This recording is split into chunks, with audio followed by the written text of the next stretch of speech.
HarperCollins presents Young Wives' Tales by Adele Parks, read by Cassidy Janson, Antonia Desplat, and Arthur McBain. In Young Wives' Tales, I have a cast of 4 friends, 2 of whom are not just friends but also sisters. Their lives are intricately intertwined and have been for many years, in fact since college days.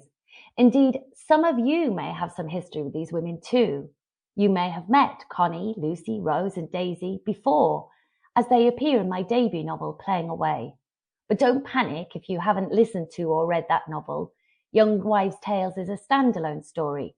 I only mention the backstory out of interest.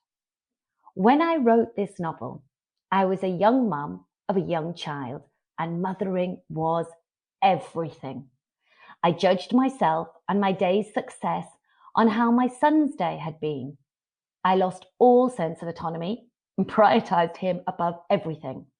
How I structured my day worked around his school day and clubs. What I ate and when largely depended on what I was hoping he would eat and when.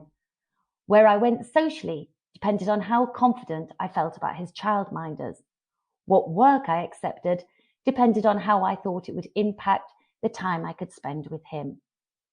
Every day, we make thousands of decisions. I would say 99.99% of my decisions began and ended with what would work best for my son. I'm not saying that mothering becomes less important as a child grows into an adult, but it definitely becomes less intense. The school gate was my altar, a place where I would gladly lay sacrifices, and I certainly sent up prayers from there. Please, God, let him settle. Let him make friends. Please, God, don't let him lose another set of football shorts.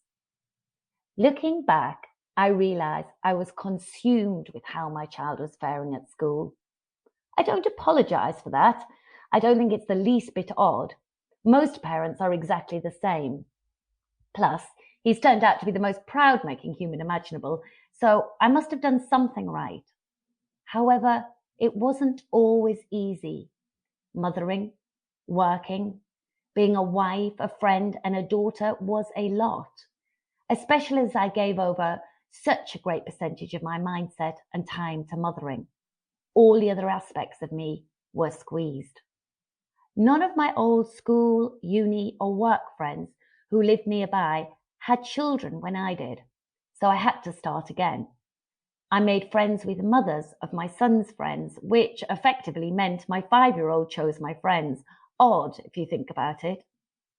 As it happens, 2 or 3 of those friendships have endured for many years, but at the time, I didn't know that they were going to bloom and become sources of great joy.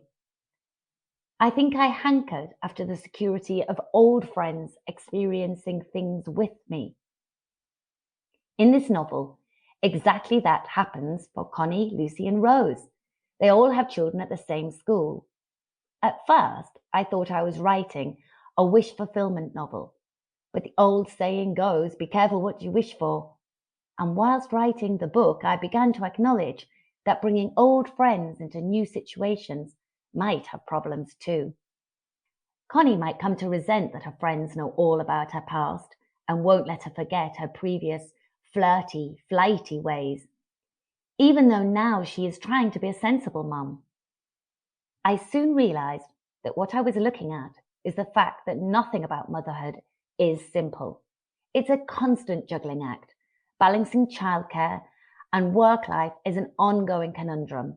Acknowledging your child's emotional needs as well as yours can sometimes seem impossible, and finding time for your relationships with your friends and your partner becomes trickier when time is at a premium. And yet, what I learned at the school gate and in the wider communities that formed when I became a parent is that at the centre of it all is love. Love and hope and good intentions.